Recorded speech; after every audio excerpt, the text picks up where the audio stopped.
ನಮಸ್ಕಾರ ಸ್ನೇಹಿತರೆ, ಇವತ್ತಿನಿಂದ ನಾನು ನಿಮ್ಮ ಮುಂದೆ ಹೇಳಲಿರುವುದು ರಾಮಾಯಣದ ನಿಜವಾದ ಕಥೆ. ಇದು ಕೇವಲ ಕಥೆಯಲ್ಲ, ನಮ್ಮ ಸಂಸ್ಕೃತಿಯ ಆಧಾರ, ಧರ್ಮದ ದಾರಿ ತೋರಿಸುವ ಮಹಾಗಾಥೆ.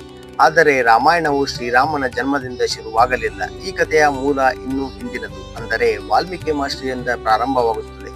ಅದು ಹೇಗೆ, ಏನು ಎಂದು ತಿಳಿದುಕೊಳ್ಳೋಣ ಬನ್ನಿ.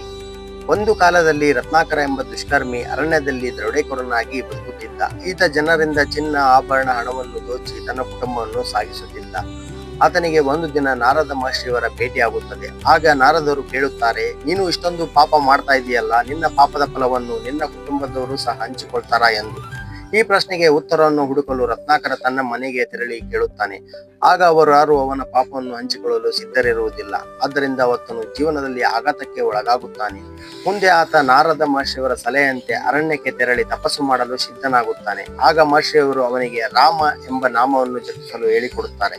ಆದರೆ ಅದು ಅವನಿಗೆ ಕಷ್ಟವಾಗುತ್ತದೆ. ಆದ್ದರಿಂದ ಅವರು ಮರ ಮರ ಎಂದು ಹೇಳಲು ಹೇಳಿಕೊಡುತ್ತಾರೆ. ಮುಂದೆ ಅದು ಮರ ಮರ ಹೋಗಿ ರಾಮ ರಾಮ ಎಂದು ಪ್ರಚಲಿತವಾಗುತ್ತದೆ. ಮುಂದೆ ಹಲವಾರು ವರ್ಷಗಳ ತಪಸ್ಸಿನ ನಂತರ ಅವರು ಪಾಪ ಮುಕ್ತರಾಗಿ ವಾಲ್ಮೀಕಿ ಮಹರ್ಷಿಯಾಗುತ್ತಾರೆ. ಹೀಗೆ ಒಂದು ದಿನ ವಾಲ್ಮೀಕಿ ಮಹರ್ಷಿಯವರು ತಮ್ಮ ಶಿಷ್ಯರೊಂದಿಗೆ ಆಶ್ರಮದಲ್ಲಿ ಧ್ಯಾನದಲ್ಲಿ ಕುಳಿತಿರಬೇಕಾದರೆ ಅವರ ಮನಸ್ಸಿನಲ್ಲಿ ಒಂದು ಪ್ರಶ್ನೆ ಬರುತ್ತದೆ. ಎಲ್ಲಾ ಗುಣಗಳನ್ನು ಹೊಂದಿರುವ ಈ ಜಗತ್ತಿನಲ್ಲಿ ಯಾರಾದರೂ ಇದ್ದಾರಾ ಎಂದು. ಆಗ ಅಲ್ಲಿ ಆಗಮಿಸಿದ ನಾರದರು ಹೇಳುತ್ತಾರೆ, ಹೌದು, ಇದ್ದಾರೆ. ಅಯೋಧ್ಯ ನಗರದಲ್ಲಿ ಮಹಾರಾಜ ದಶರಥನ ಪುತ್ರ ಶ್ರೀರಾಮ ಎಂಬ ರಾಜಕುಮಾರನಿದ್ದಾನೆ. ಅವನು ಸತ್ಯವಂತ, ಶೀಲವಂತ, ಪ್ರಜಾಪಾಲಕ ಎಂದು ಹೇಳುತ್ತಾರೆ. ಈ ಮಾತುಗಳು ಮಹರ್ಷಿಗಳ ಮನಸ್ಸಿನಲ್ಲಿ ನಾಟುತ್ತವೆ. ಹಾಗಾಗಿ ಅವರು ರಾಮನ ಬಗ್ಗೆ ಚಿಂತಿಸಲು ಶುರು ಮಾಡುತ್ತಾರೆ. ಮುಂದೆ ಅವರು ಘೋರ ತಪಸ್ಸನ್ನು ಮಾಡುತ್ತಾರೆ. ಅವರ ತಪಸ್ಸಿಗೆ ಒಲಿದು ಬ್ರಹ್ಮದೇವರು ಪ್ರತ್ಯಕ್ಷರಾಗುತ್ತಾರೆ. ಅವರ ತಪಸ್ಸಿಗೆ ಮೆಚ್ಚಿದ ಬ್ರಹ್ಮದೇವರು ಅವರಿಗೆ ದಿವ್ಯ ದೃಷ್ಟಿಯನ್ನು ನೀಡಿ ರಾಮಾಯಣವನ್ನು ಬರೆಯಲು ಸಲಹೆ ನೀಡುತ್ತಾರೆ. ಈ ಕಥೆ ಕೇವಲ ಒಂದು ಕಾಲ್ಪನಿಕ ಕಥೆಯಾಗುತ್ತಿಲ್ಲ, ಇದು ಸತ್ಯವಾದ ಕಥೆಯಾಗುತ್ತದೆ. ಪ್ರಪಂಚಕ್ಕೆ ಮುಂದೆ ಒಂದು ದಾರಿದೀಪವಾಗುತ್ತದೆ, ಧರ್ಮದ ಕಥೆಯಾಗಿರುತ್ತದೆ ಎಂದು ಹೇಳುತ್ತಾರೆ.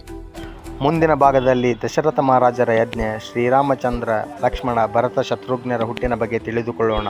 ಹೆಚ್ಚಿನ ವಿಡಿಯೋಗಾಗಿ ನಮ್ಮ ಚಾನಲನ್ನು ಸಬ್ಸ್ಕ್ರೈಬ್ ಮಾಡಿ. ವಿಡಿಯೋ ಇಷ್ಟವಾದರೆ ಲೈಕ್ ಮಾಡಿ, ಹಾಗೆ ಶೇರ್ ಮಾಡಿ.